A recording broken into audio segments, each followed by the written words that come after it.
Imagine feeling bloated almost every day, so much that you constantly look and feel pregnant, even when you're not.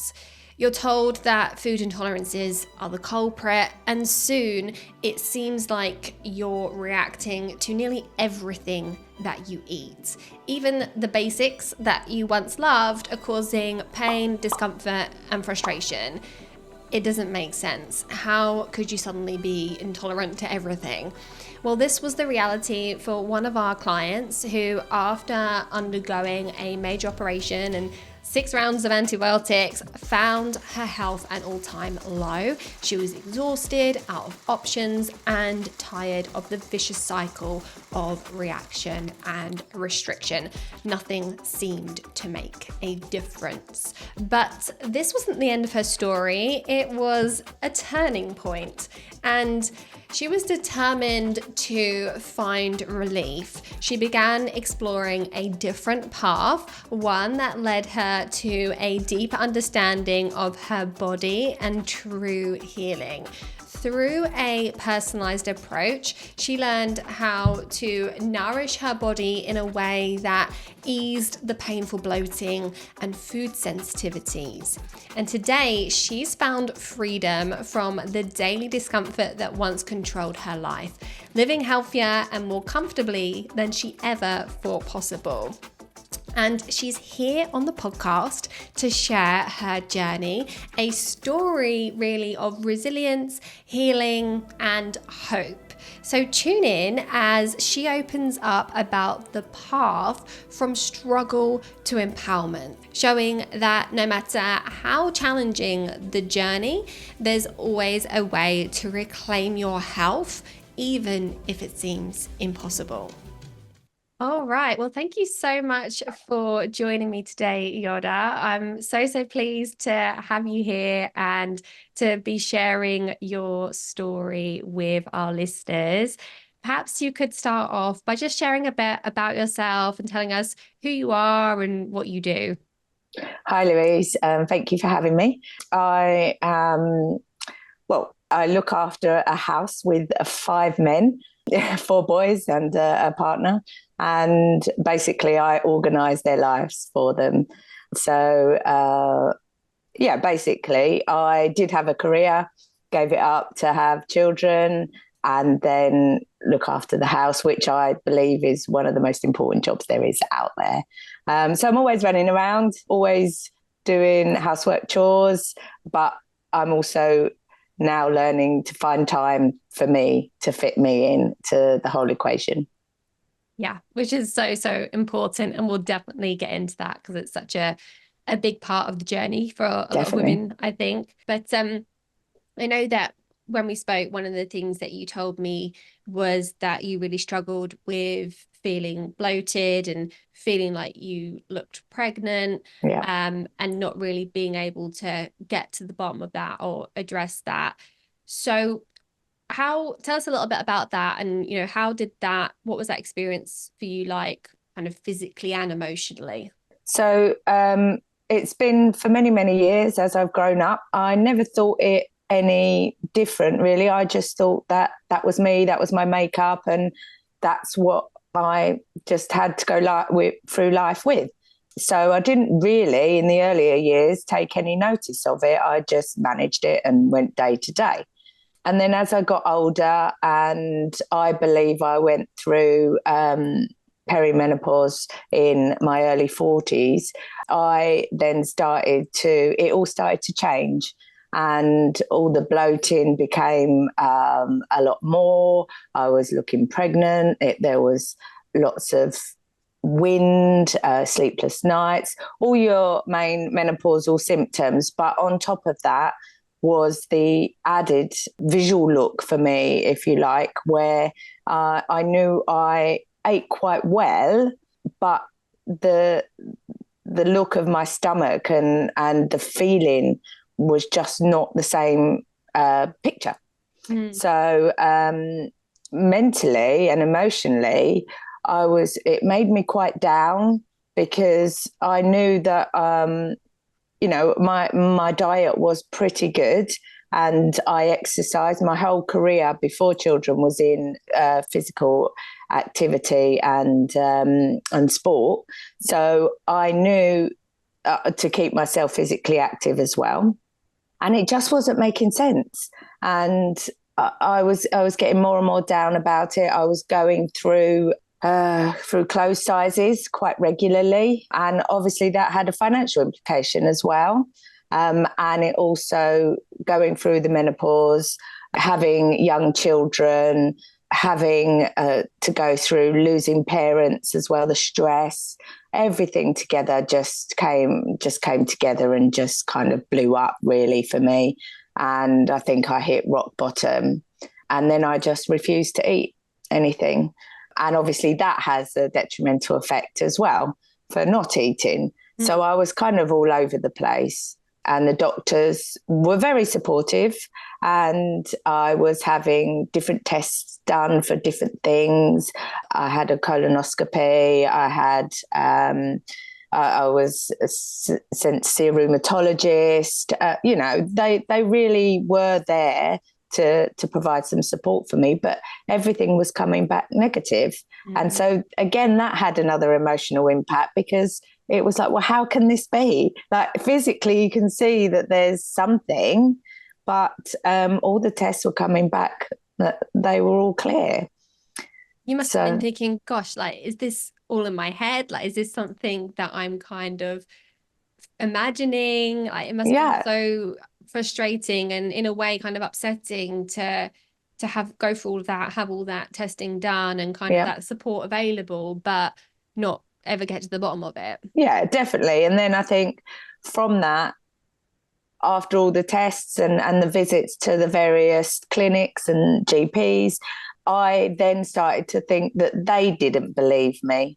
So then that had an effect on me as well. And then I started to disbelieve me as well in a way. So I then went to see a nutritionist who offered me a Vega test. So when I had this Vega test, it said I was intolerant to lots of different things. And having done my own research on my own body, I thought, yeah, that's right. I do react when I have those foods. But then I changed my diet accordingly. And then different things that I would eat that were okay before then started to react with me. And then I was back to square one and thinking that it didn't really matter what I ate. I was getting the same symptoms. I was getting the bloating. I was getting the wind. I was getting the sleepless nights. I was getting the headaches and the nausea and the lethargy and not wanting to do anything, had no motivation, no energy, but I had to get up and do it because I had a house to look after. I had children to look after. And, right up to the beginning of this year, it was like a yo-yo. I was just like backwards and forwards until the point where I thought, this isn't possible. This can't be possible. I can't be intolerant to everything. Yeah. It's so interesting that you've had that experience, because I often caution people against not only Vega testing, but also just food intolerance testing in general, not because it's necessarily a bad test, but because the food intolerance in itself is a symptom. And just removing the food doesn't actually resolve the problem. And you do end up just reacting to other things that you start eating more of to replace the foods that you've removed. And you kind of end up in this vicious cycle and at a place where it feels like you can eat nothing and everything causes you reactions. Yeah. When you experience that, how did that impact your relationship with food? Well, I hated food. I didn't want to eat at all. I knew I had to eat to survive, but was I actually surviving was my thought, because my quality of life was not great. And so I kind of just went through day by day, and if I wanted to eat something, I would. If I didn't, I just didn't. And if I had bloating or any other symptoms, I'd kind of just want to hide away. I didn't want to go out on social evenings, especially when it was dinner or like Christmas, you know, when you're going out and you're having like a fun time with a group of people, because all I felt like was that I just wanted to just get rid of all the bloating, and I was uncomfortable. I was in pain. I had stomach cramps. So I wasn't really wanting to be out at all. I just wanted to be at home, so that I wouldn't have to deal with them. So, yeah, which is no way to live, is it? no. You know, joy in life comes from food and those social occasions. And I imagine that it must have been really getting you down, really kind of feeling like you've got to hide yourself away just to avoid the flare up of your symptoms. Yes. And for that, in that instance, those years ago, I suddenly, because I stopped eating, because I didn't want to eat, I lost 5 stone, and I just felt awful because I did it without eating. And I was in a place that was quite dark, really. And everyone commented on how well I looked in my size, in my dress size, but actually, when you look in my eyes, like the dark circles under the eyes, the drawn face, and actually, I was hungry. I didn't feel satisfied at all. And then perimenopause came, and the weight started coming back on, the stress started to come again, and so the weight piled back on. And then I was back to the same position until the beginning of this year. So I then had a major operation at the beginning of this year, and I vowed to myself that once I'd had that and I was able to restart life again, that I would get looked at to get the next stage of my body and my health to a place where I'd want to be, and look forward to my future with my partner and my children, and go from there. Why do you think that was the turning point for you, that major operation? Was it kind of feeling like you'd hit rock bottom before that, or was it more just kind of feeling like it was a clean start after your operation? I think it was a mixture of both. It started off being how I had hit rock bottom, but it did start affecting the way I felt about myself. So therefore, the way that I had a relationship with my partner and had a relationship with my children, and the feeling of being at home, and low self-worth, really. And then I thought, well, actually, I'm still quite young. I've still got lots of years ahead of me, and I want to enjoy them. And my children are now grown up, and I want to have a better relationship with my partner, with my children, with my food. And yeah, it was time. And I thought, okay, so I went to Unique Body Clinic quite often, and I saw your leaflet, and I had it in my bag for so long. And then I was like, right, it's time now. It's time. I'm going to give Louise a call and then see what we can do for me. And so what was it about the Nourish method and the approach that we take that really kind of drew you in, as opposed to other options that are out there? So where I'd been to a nutritionist before, everything just seemed to be general. It was for the main population, just to, everyone was on the same page.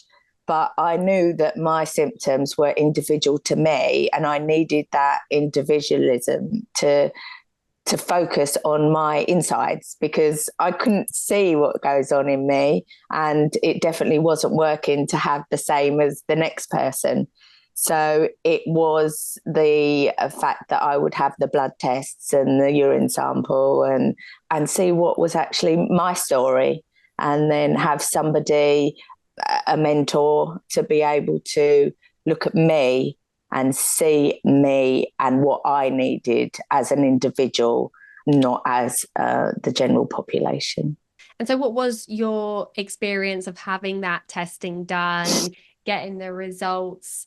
How did that change things for you? In a big way, actually, in a really big way. So the first thing was that emotionally and mentally, the results showed me that actually it wasn't a big a thing as I was imagining. And so it was fixable, and I would be able to regain my life. And having that mentor to be able to discuss findings, to support in, you know, the time that it took for things to start happening, to have that just really to have that knowledge of this is going to work.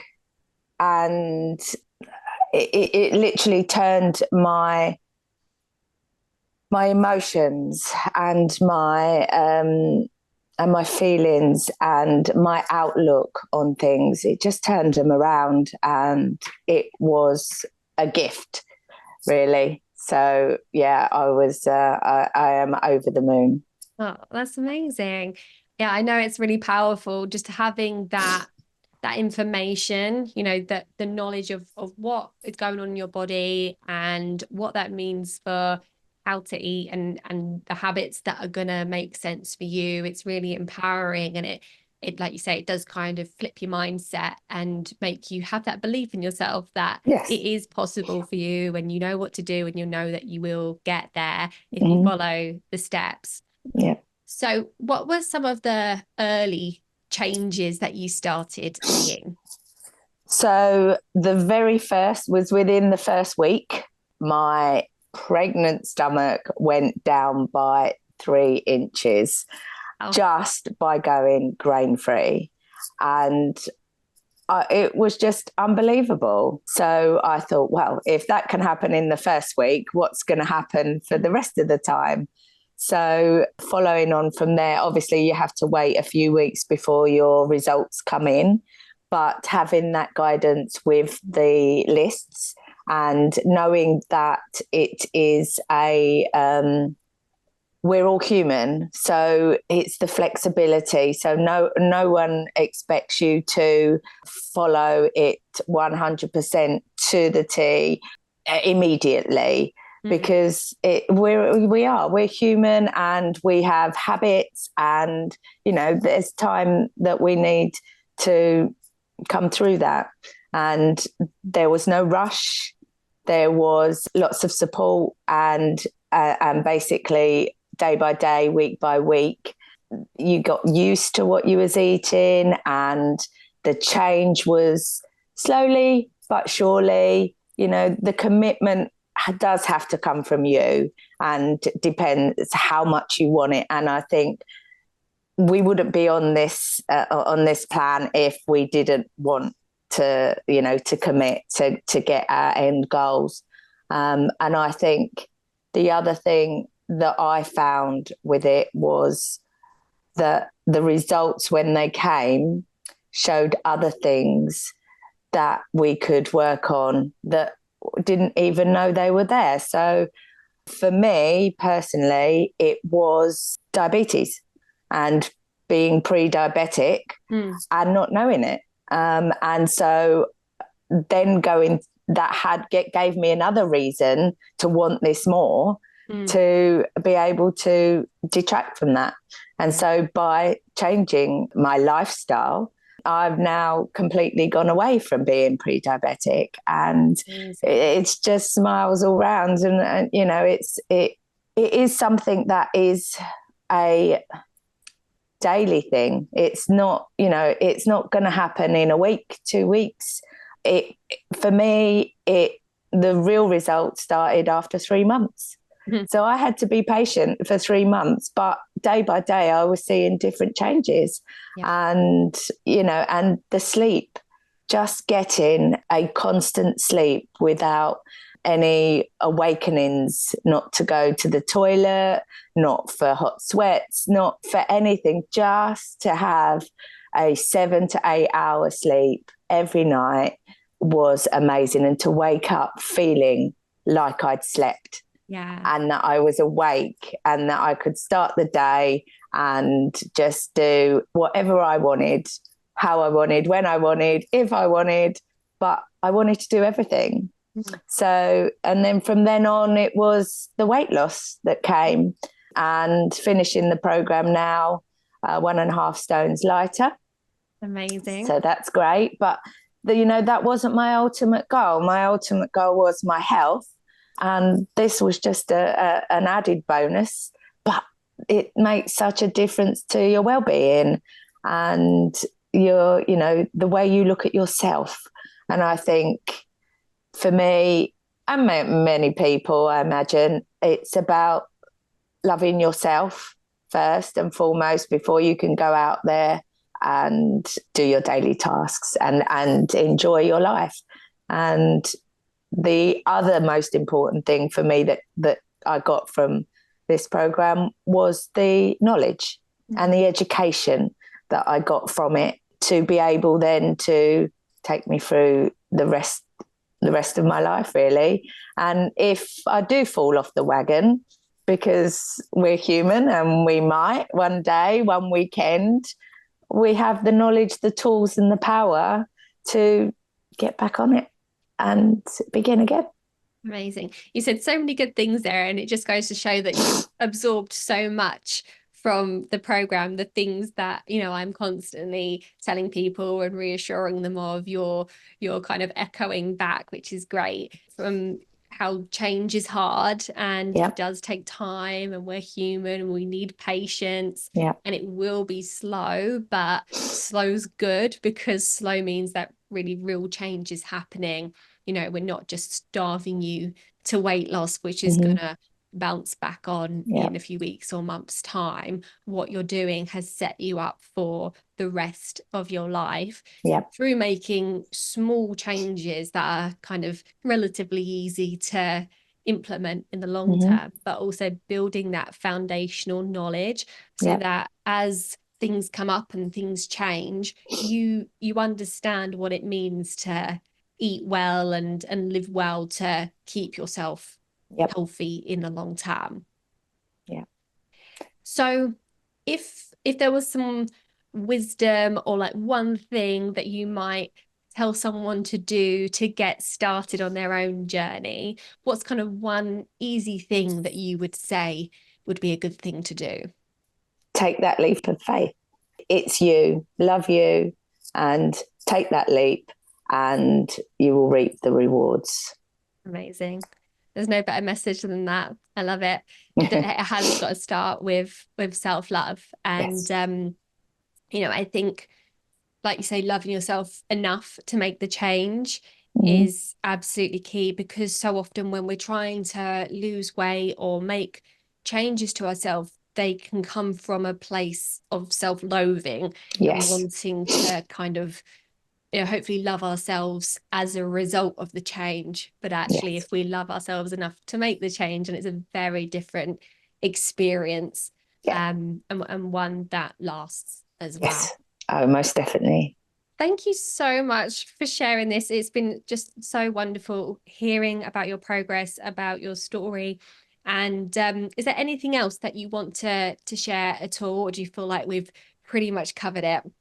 Yeah, I think we've pretty much covered it, but I think the whole Nourish method as a whole has just so many elements to it, and having that support from a mentor as well, and the ease in which the program is laid out. I'm a technophobic and I don't like doing anything online, but the plan being online actually stressed me out to start with. But it was made so easy and such a simple process to go through, that it also made me believe that I could do Zoom meetings and, and come on here for you. And, so you get so many other things out of it. But, at the end of the day, it's about you, and, you are worth it in the end, and you need to believe that.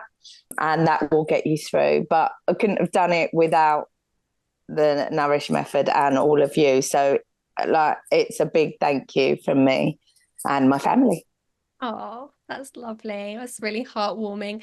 And yeah, such inspiring words for our listeners. And I'm sure that, you sharing your story will have made a difference Thanks. to the people that are listening. So thank you again so much for your time and for sharing your story and for trusting us with your transformation as well. Thank you very much. Listener, if you're feeling stuck in the same cycle of bloating, discomfort, or food intolerances, I know how overwhelming it can feel to be told you're intolerant to everything, to feel like you're running out of options, and yet you're still not finding the relief that you desperately need. If you're listening and thinking, that sounds so much like me, then please know you don't have to keep fighting this alone. I want to invite you to take the first step towards reclaiming your health, just like Yiota did. There's a path forward, and it starts with having a real conversation about what's going on in your body. It's time to stop guessing and start getting answers that are going to bring you real relief. It's time for you to get to the root cause of what's holding you back. I'm here to help. Book a call with me today. We'll talk through your symptoms, your struggles, and work together to find the best next step for you. This call isn't about pressure, it's about clarity and helping you move forward with confidence. Don't wait any longer to start feeling better. Your health is worth the investment, and you deserve to feel like yourself again without the pain, the uncertainty, or the frustration. So click the link in the show notes and book your call today. I can't wait to connect and to help you find the answers that you've been searching for.